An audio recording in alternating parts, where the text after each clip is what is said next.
नमस्कार मित्रांनो, स्वागत आहे तुमचं मराठी टेक मित्र आपल्या यूट्यूब चॅनलमध्ये. मुख्यमंत्री माझी लाडकी बहीण योजनेअंतर्गत काही महिलांना जून आणि जुलैचा हप्ता मिळालेला नाही. आता या महिलांद्वारा विचारणा केली जात आहे की आम्हाला हा हप्ता का देण्यात आलेला नाही. त्याबद्दलची कारणे आज आपण या व्हिडिओमध्ये जाणून घेण्याचा प्रयत्न करणार आहोत. शासनाद्वारा एक मार्गदर्शक सूचना काढण्यात आलेल्या आहेत, ज्यामध्ये मुख्यमंत्री माझी लाडकी बहीण योजनेच्या अर्जाची छाननी करण्याबाबत मार्गदर्शक सूचना देण्यात आलेल्या आहेत. या सूचनामध्ये तुमच्या अपात्रता कारणे देण्यात आलेली आहेत. त्यामधील कारणांद्वारे तुम्ही ठरवू शकता की तुम्हाला तुमचा हप्ता का मिळालेला नाही. त्यापूर्वी तुम्ही चॅनलवर नवीन आला असाल तर चॅनलला सबस्क्राईब करा. तसेच बेल आयकॉनला प्रेस करायला विसरू नका.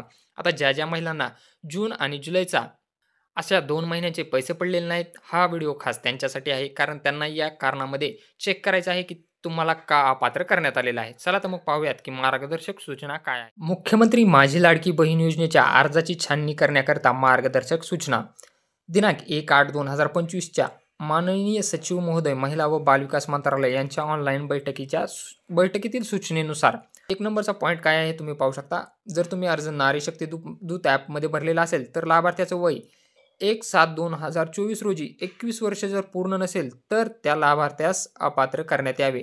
म्हणजे ज्यावेळेस तुम्ही नारी शक्ती दूत ॲपवरती फॉर्म भरला त्यावेळी 1/7/2024 रोजी तुमचं वय हे 21 वर्ष पूर्ण असायला हवं.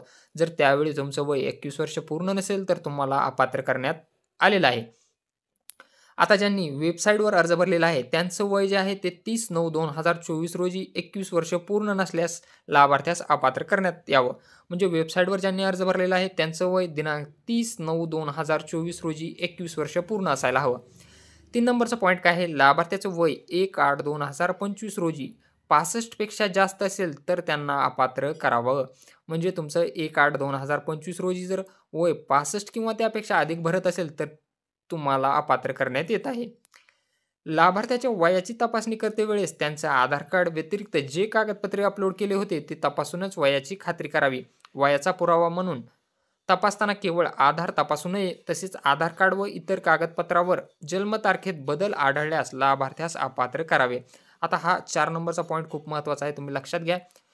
तुमची छाननी कशाद्वारे केली जात आहे वयाची? तुमचं आधारवरील वय लक्षात न घेता त्यासोबत जर तुम्ही टी-सी अपलोड केलेली असेल तर टी-सीवरील वय किंवा तुम्ही मतदान कार्ड अपलोड केलेले असेल तर मतदान कार्डवरील वय यामध्ये जर तफावत असेल तर तरीही तुम्हाला अपात्र करण्यात आलेलं आहे. तुम्ही पाहू शकता, आधार कार्ड व इतर कागदपत्राच्या जन्मतारखेत बदल आढळल्यास लाभार्थ्यास अपात्र करण्यात यावं. हा पॉईंट खूप महत्त्वाचा आहे. ज्यांचं टी-सीवरील वय, आधार कार्डवरील वय आणि मतदान कार्डवरील वय मिसमॅच होत असेल, बरोबर नसेल तर त्यांना अपात्र करण्यात आलेलं आहे. जर तुम्ही मतदान कार्ड किंवा टी-सी अपलोड केलेली असेल, आधार कार्ड अपलोड केलेलं असेल, यामधील तुम्ही वय चेक करा आणि त्यामध्ये जर तफावत असेल तर तुम्हाला त्यासाठी अपात्र करण्यात आलेलं आहे. कुटुंबात एक रेशन कार्ड म्हणजे एक कुटुंब 2 पेक्षा जास्त लाभार्थ्यांच्या तपासणीमध्ये लाभार्थ्याचे रेशन कार्ड तपासावे व त्यातील किती महिला या योजनेचा लाभ घेत आहेत हे तपासावे.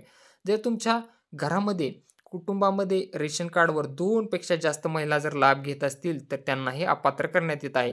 आता यामध्ये 2 महिला कोणत्या आहेत हेही लक्षात घेणं खूप महत्त्वाचं आहे.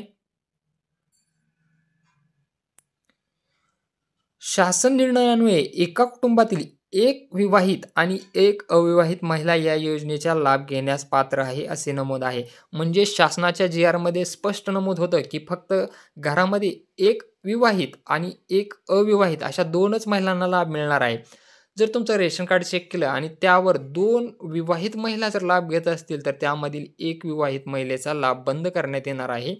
तुम्ही पाहू शकता, माननीय सचिव यांची ऑनलाईन बैठकीतील सूचनेनुसार एका कुटुंबात एक विवाहित आणि एक अविवाहित महिलेपेक्षा जास्त महिला लाभ घेत असतील तर कुटुंबातील सदस्यांना विचारून पात्र किंवा अपात्र ठरवावे. म्हणजे विवाहित जर 2 महिला याचा लाभ घेत असतील तर त्यामधील कुटुंबात तुम्हाला विचारलं जाईल की कुठल्या महिलेचा लाभ सुरू ठेवायचा आहे आणि कुठल्या महिलेचा बंद करायचा आहे. लाभार्थ्यांनी मुख्यमंत्री माझी लाडकी बहीण योजनेचा लाभ चालू केल्यानंतर रेशन कार्डमध्ये बदल केलेला असल्यास जुने रेशन कार्डप्रमाणे कुटुंबातील महिलांची संख्या ग्राह्य पकडावी. म्हणजे जर तुम्ही लाडक्या बहिणी योजनेचा अर्ज भरत असताना जे जुने रेशन कार्ड अपलोड केलेले आहेत तेच रेशन कार्ड तुमचा पुरावा म्हणून ग्राह्य धरण्यात येईल.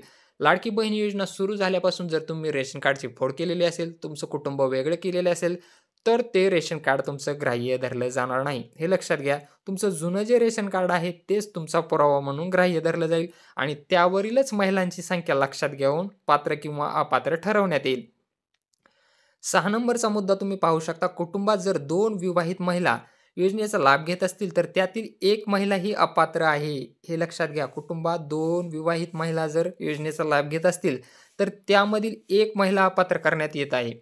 तर हा जी-आर होता. या जी-आर प्रमाणेच हे मार्गदर्शक सूचना देण्यात आलेल्या आहेत. इथं पाहू शकता उदाहरणार्थ कुटुंबातील सासू आणि सून अथवा 2 किंवा 2 पेक्षा जास्त जावा जर लाभ घेत असतील, तर त्यातील एक महिला ही पात्र ठरेल व इतर अपात्र होतील. म्हणजे कुटुंबामध्ये फक्त एकाच विवाहित महिलेला याचा लाभ मिळणार आहे. कुटुंबामधील 2 बहिणी जर लाभ घेत असतील अविवाहित, तर त्यामधील फक्त एक बहीण ही पात्र ठरणार आहे, एकीला अपात्र करण्यात येत आहे. 7 नंबरचा मुद्दा तुम्ही पाहू शकता. लाभार्थी ही व्यक्ती परप्रांतीय असेल, तर त्यांना देखील वरीलप्रमाणे निकष लागू राहतील. परप्रांतीय महिला जर असतील यामध्ये, तर त्यांनाही अपात्र करण्यात येईल. लाभार्थी जर स्थलांतरित असेल, तर स्थलांतरित ठिकाणावरील एकात्मिक बाल विकास प्रकल्प अधिकारी यांच्यामार्फत लाभार्थ्याची तपासणी करून घ्यावी. स्थलांतरित ठिकाणी जर लाभार्थीबद्दल कोणतीही माहिती एकात्मिक बाल विकास प्रकल्प अधिकारी यांना अवगत झाली नसली, तर लाभार्थ्यांना अपात्र करण्यात यावे. तर हे असे मार्गदर्शक सूचना आहेत. यामध्ये आणखीन कुठले पॉइंट आहेत जे तुम्हाला अपात्र करण्यासाठी ग्राह्य धरले जाणार आहेत, ते आपण पाहूया. मार्गदर्शक सूचना सांगितल्या त्या व्यतिरिक्त यामध्ये कोणते कारण अजून असू शकतात तुम्ही पाहू शकता. आपल्या घरामध्ये कोणाच्या तरी नावावर फोर व्हीलर जर असेल, तर तुम्ही यासाठी अपात्र ठरणार आहेत. आता फोर व्हीलरचा डेटा हा आर-टी-ओ कडून मागवलेला आहे आणि त्यावरून तुमच्या घरामध्ये जर फोर व्हीलर असेल ट्रॅक्टर वगळता, तर तुमचा लाभ बंद करण्यात आलेला आहे. आपल्या आधारवरील आणि बँकेच्या नावामध्ये तफावत आहे.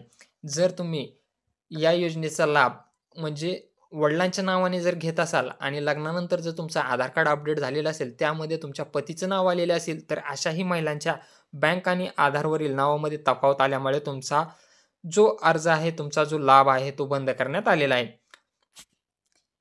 जर तुम्हाला पी-एम किसान, निराधार योजना, श्रावण बाळ योजना यांचे पैसे सुरू असतील, तर तुमच्या लाडक्या बहिणीचे पैसे बंद करण्यात आलेले आहेत. कारण शासनाच्या जी-आरनुसार असं सांगण्यात आलेलं आहे, की तुम्हाला शासनातर्फे ₹1,500 किंवा त्यापेक्षा अधिक जर लाभ भेटत असेल, तर तुमची लाडकी बहीण योजना बंद करण्यात येईल. यामध्ये पी-एम किसानमध्ये तुम्हाला ₹1,000 प्रतिमाह मिळतात, म्हणून लाडक्या बहिणींद्वारा तुम्हाला फक्त ₹500 जमा केले जातात. जर तुमच्या कुटुंबामध्ये वार्षिक उत्पन्न जर 2.5 लाखापेक्षा जास्त असेल, तर हे तुम्हाला अपात्र करण्यात आलेलं आहे. तुमच्या कुटुंबामध्ये कोणी आय-टी-आर भरत असेल, इन्कम टॅक्स रिटर्न फाईल करत असेल, तर तुम्हाला अपात्र करण्यात आलेलं आहे. तुमच्या कुटुंबामध्ये कोणी सरकारी नोकरदार असेल, तर त्याही व्यक्तीला अपात्र करण्यात आलेलं आहे. तर अशा प्रकारचे हे निकष लावण्यात आलेले आहेत. हे निकष अगोदरच जी-आरमध्ये स्पष्टपणे उल्लेखित केलेले आहेत. त्यामुळं ह्या जी-आरमध्ये दिलेल्या निकषांना, मार्गदर्शक सूचनांना तंतोतंत आता चेक केलं जात आहे आणि त्यावरूनच तुम्हाला पात्र किंवा अपात्र ठरवलं जात आहे. तर असं हे महत्त्वपूर्ण अपडेट होतं. आता ज्या महिलांना लाभ बंद झालेला आहे, त्यांनी हे निकष वाचायचे आहेत, चेक करायचे आहेत आणि स्वतःच ठरवायचं आहे, की तुम्ही अपात्र आहात की पात्र आहात. जर तुमचा यासंबंधी काही डाऊट असेल, तर तो तुम्ही कमेंट बॉक्समध्ये नक्की विचारा आणि लाडक्या बहिणींसोबत हा व्हिडिओ नक्की शेअर करा. व्हिडिओला लाईक करा, चॅनलला सबस्क्राईब करा.